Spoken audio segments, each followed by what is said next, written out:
Good afternoon, friends. Happy Saturday to all of you. Congress is now debating on a fourth round of stimulus checks.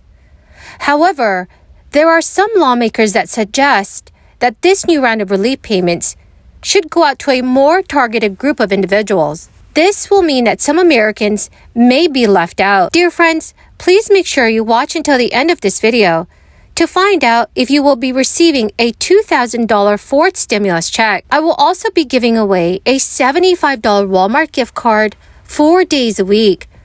To enter the giveaways, all you have to do is click and like several of my videos, and then comment below the keyword of each video that you watch. Friends, the more often you comment below a keyword on a video, the greater your chance of winning the Walmart gift card giveaway. Yesterday, our country took a major step forward to prepare our economy for the challenges of the 21st century. As we all know, the American people have been told for years, that another infrastructure bill was coming, one infrastructure week after another.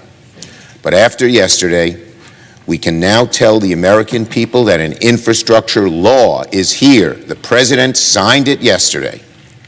The enactment of bipartisan infrastructure legislation is so long overdue. There isn't a community in America that doesn't have some glaring need. Crumbling roads, dilapidated schools, untrustworthy bridges, overburdened airports, seaports, and railways.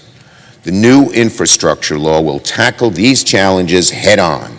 And I thank the President and my colleagues from both sides of the aisle in making yesterday possible. The President's infrastructure bill can be summarized with a four-letter word: J-O-B-S. Jobs, jobs, jobs. More local jobs, more good-paying jobs, more union jobs. Unions, as we know, have been a ladder up through the decades, and they will continue to be under this bill, as there will be more of them. And the jobs will put people to work on projects in every state and every community. In New York, my state, dependent on good transportation. When the United States began to shut down at the wake of the onset of the crisis, it meant that millions of U.S. families were suddenly without incomes that they needed. Within just a few weeks, Congress passed a massive emergency aid package aimed at providing relief. And in that legislation were economic impact payment checks, amounting to up to $1,200 per eligible adults. There have been a total of 3 rounds of such checks, including additional payments of up to $600 and $1,400 per person in 2021, referred to as stimulus checks by many Americans. While the government had deployed stimulus checks before, especially in the wake of the financial crisis, the size and scope of the direct checks was in many ways a new experiment. Howard Gleckman, a senior fellow at the Urban Brookings Tax Policy Center, told CNBC News the 3 of them together were massively bigger than what the government had done before. With each stimulus check, the Internal Revenue Service and the United States Department of Treasury became faster and more efficient at deploying the money. In the initial few weeks of the first stimulus check program in 2020, the IRS had deployed 89.5 million payments. When the third stimulus check was approved by Congress on March 11, 2021, the Internal Revenue Service announced on March 17th it had already disbursed about 90 million payments. There were glitches along the way that the IRS had experienced in sending out stimulus checks. Experts also state that the money could have been more targeted, as some well-to-do taxpayers who were unaffected financially by the crisis also received the money. About 90% of taxpayers received money regardless of whether they were experiencing financial hardship or not. The third $1,400 checks phased out more quickly in an effort to limit how much people with higher incomes received it. As the payments were deployed, there was a drop in the number of households who were actually spending them. While the first checks were mostly devoted to household spending, the later checks were more typically used for saving or paying down debt, which is a trend that was seen all across income levels.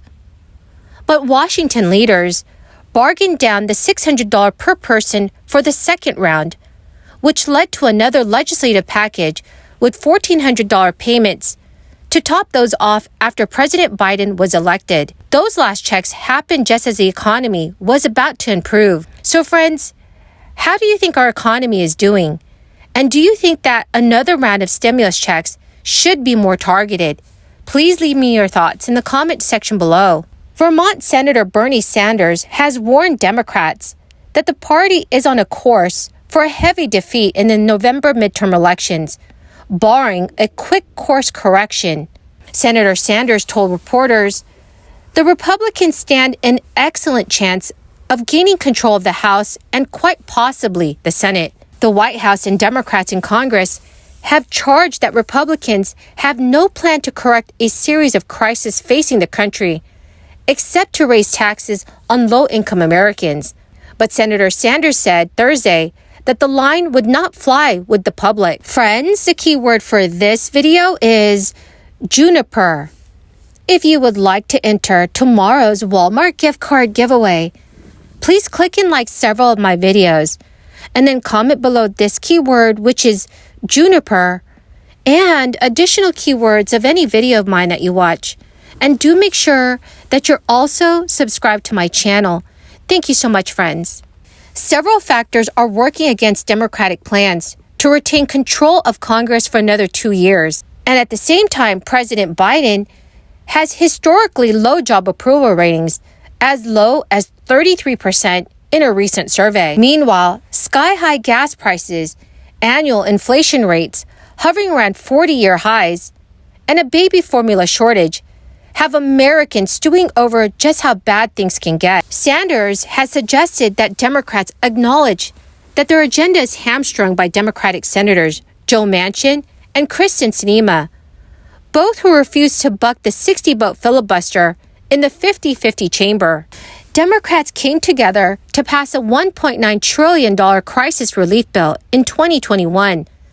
But the sprawling Build Back Better Act that included funds for climate change and social spending projects has been opposed by Senator Manchin, and that is all due to his concerns on inflation. Well, my amazing friends, that is the end of my daily stimulus update video. Thank you so much for joining me here today. I truly appreciate all of you who are watching my videos daily. The winner of yesterday's Walmart gift card giveaway is Kay Thompson. Congratulations, my friend. If I have named you as the winner, please check your notifications page and send me an email. Or you can also send me a message on my Facebook page. Thanks, everyone, and have a wonderful and blessed Saturday.